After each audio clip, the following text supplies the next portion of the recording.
Os livros A Vida que Ninguém Vê e Olho da Rua consagraram seu nome no jornalismo.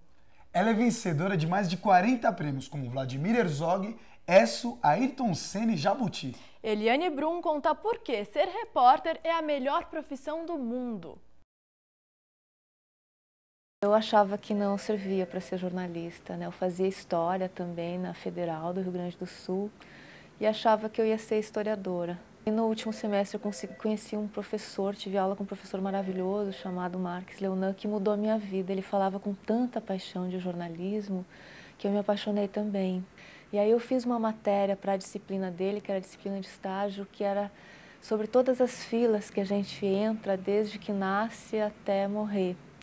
E uma amiga minha inscreveu essa matéria no primeiro SET universitário, que é um concurso entre as universidades de comunicação da região sul do país. Eu acabei ganhando e o prêmio era um estágio na Zero Hora, onde eu acabei entrando e ficando por 11 anos. E lá eu descobri que ser repórter é a melhor profissão do mundo. Cleonice procura os conhecidos de janela em janela, encontra abrigo na casa de porta vermelha de outro retirante.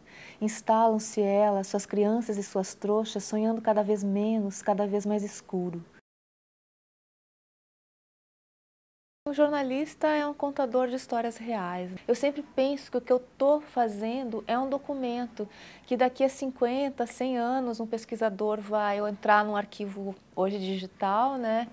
E vai encontrar lá minha matéria. Se eu fizer mal o meu trabalho, ele vai ter informações erradas sobre a nossa época. A gente tem a obrigação de contar para o leitor, dar para o leitor toda a complexidade daquela realidade que a gente teve o privilégio de conhecer, de entrar em contato, que ele não pôde, né? Porque nós jornalistas a gente pode ir para baixo da ponte, para a Amazônia, para os palácios, né? O leitor não vai, ele vai através do que a gente dá para ele.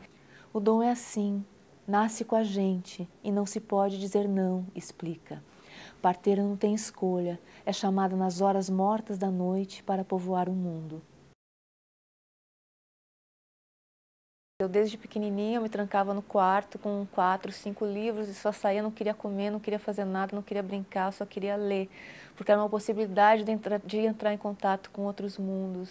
E até hoje eu tento ler pelo menos um livro por semana. Em geral só consigo ler no final de semana, então eu me tranco. Eu tenho uma banheira, eu me tranco na banheira e fico lendo, começo um livro e termino dentro da banheira. Por ali são todos forasteiros, todos teimosos, e todos fazendo de conta que aquele rincão poeirento, feioso e pobre, com tanto calor quanto moscas, é o Éden bíblico que os pastores não se cansam de lhes prometer. O homem comum é a matéria da literatura.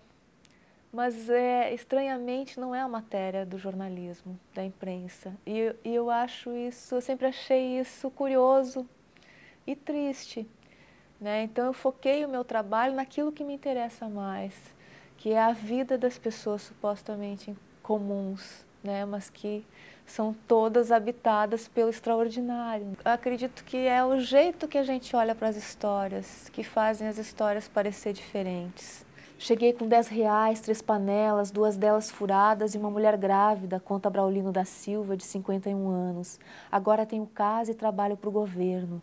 A casa fica na frente do cemitério, mas não faz mal. É para lá mesmo que eu vou um dia e assim já encurto o caminho.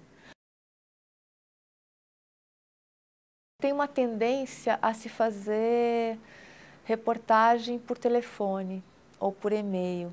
Quando tu faz por telefone, tu não vê o silêncio, tu não vê os gestos daquela pessoa, tu não vê se a unha dela está ruída, se está com mancha de nicotina, como é que são os silêncios, como é que é aquela gagueja, para onde ela está olhando, qual é o cheiro que tem na casa dela quando ela está falando, em que cadeira ela está sentada. Ou seja, tu perde uma enorme parte da realidade. O melhor de ser repórter é ir para a rua e ter a possibilidade cotidiana de se espantar com a vida, né? De descobrir coisas que nunca tinha pensado, de ter sua pauta virada de pernas para o ar. Quando fala, sua expressão é de perplexidade. A Ilse de Oliveira Souza não é uma filósofa, é uma merendeira de escola. Toda a sua vida havia sido de uma concretude às vezes brutal.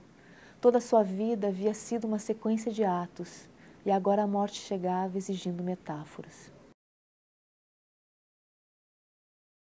Eu me entrego muito para aquilo que eu faço, assim. Quando eu estou fazendo uma matéria, eu só penso nessa matéria, eu vivo isso. E ela vai se escrevendo dentro de mim, né? É isso que eu falo que é da minha literalidade. E aí, naquele momento, ela é a minha matéria preferida, é mais que a minha matéria preferida, é a minha vida. Eu sou uma só, assim, então eu não separo o que é vida profissional, o que é vida pessoal. Então eu me entristeço, eu elaboro essa tristeza, né? Eu fiz essa matéria que foi uma matéria muito dura, por exemplo, né, que acompanhei os últimos 115 dias da vida da Ilse. E, do ponto de vista pessoal, ela transformou a minha vida, né? A experiência dessa reportagem mudou a minha forma de ver a morte e, por consequência, mudou a minha forma de lidar com a vida.